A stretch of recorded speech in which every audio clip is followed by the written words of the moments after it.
best bets for this week. Hitman's a golfer. I'm a golfer. We'll stick with the golf traditions, and we'll have the guys that make birdies go up first. Eric, you were a winner last week. Maybe, I mean, you think undeserving, but like we said, -3 turnover margin, you still covered a big spread last week. So we'll go to you first. Who's the best bet going to be this week and why? I'm going to go against the same team I went against last week. I'm committed to this idea that Arizona is very serious about getting the number one pick. The Ravens this season are a silly fair catch decision and a bunch of drop passes against the Steelers, who have voodoo magic over them, away from being undefeated. They dispensed with a pretty solid Detroit team last week. So I like them laying the 8.5 here. I make it all the way out. Yeah, I make the game, double digits. I think the Ravens, the other thing is, we saw it last week. They're willing to go for the fourth downs. That will help them, cover numbers like this. And Lamar Jackson has been, really fantastic. I would put him as the second best quarterback in the NFL this year. So I like the Ravens laying 8.5 here, and mostly a fade on the Arizona Cardinals.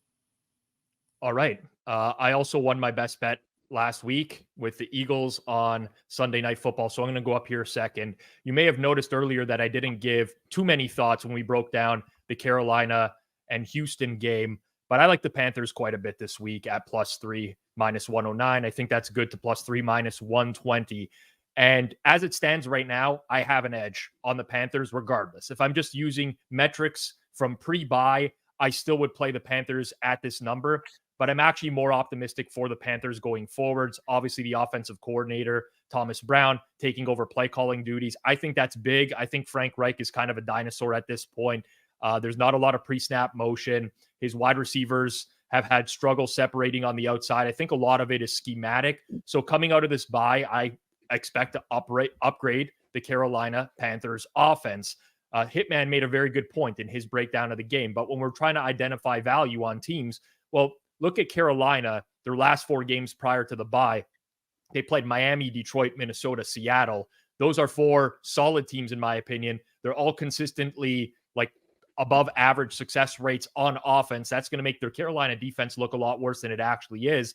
But in terms of a stylistic matchup as well, Carolina, predominantly a cover 3 defense.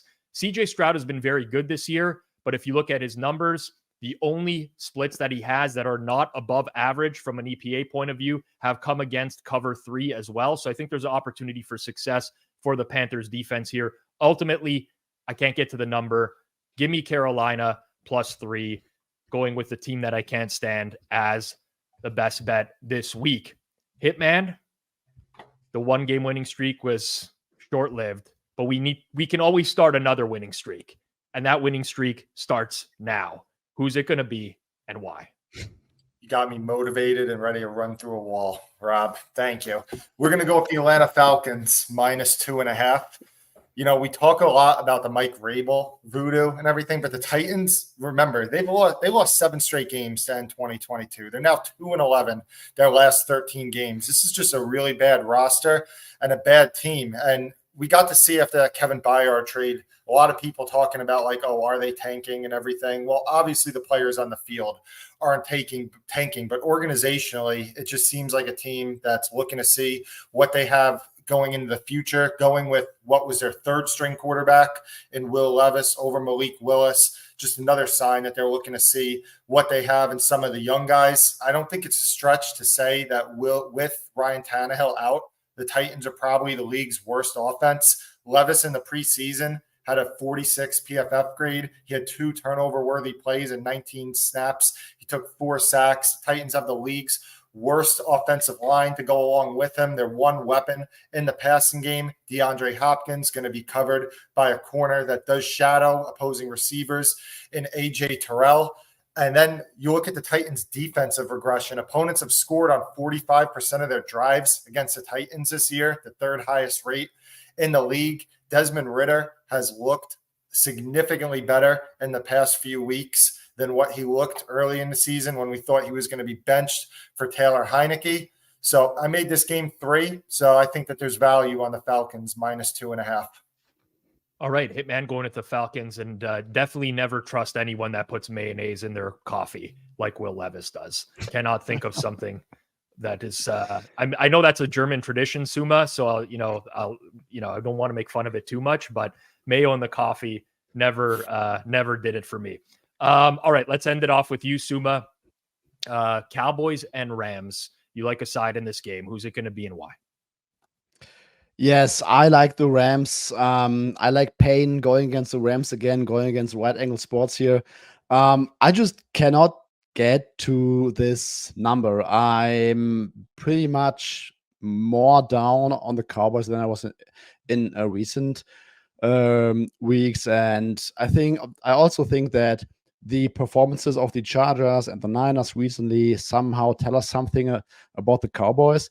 I think that their offense is not even playing close to the level that I thought they would be going to the season. Their defense is not playing to the level again. Trevon Diggs being out hurts them. Leighton Vander Esch being out hurts them. Their run defense is not really, really good. And I also think that the Rams have a decent matchup here because the Cowboys play a lot of middle of the field close defense, cover 1, cover 3. Stafford is much better against these coverages in the 50% plus success rate range against these types of coverages. Also, I like the rushing matchup for the Rams here. I think they might get something going on the ground. Their number one go-to run concept is man duro at a 47% success rate, followed by inside zone. Also above average success rate, and Dallas defense, which is not great against the run, allows a 58% success rate against inside zone and 43 against man duo. So I like that matchup for the Rams. Prescott has been really, really good against the blitz and against the man coverage this year. Now he gets a defense that is very zone heavy, doesn't blitz too often. So I think that the Cowboys, with the way they are playing offense this year, are really going to have patience and need to methodically move the ball down the field. And I don't trust this current state of the Cowboys offense with Mike McCarthy as the play caller to really get to such a high efficiency rate that they can cover by a margin or by at least a touchdown against this Rams team, especially the offense, which I think has been playing very well so far this season. So number 2 high, Rams plus 6.5 for me. All right.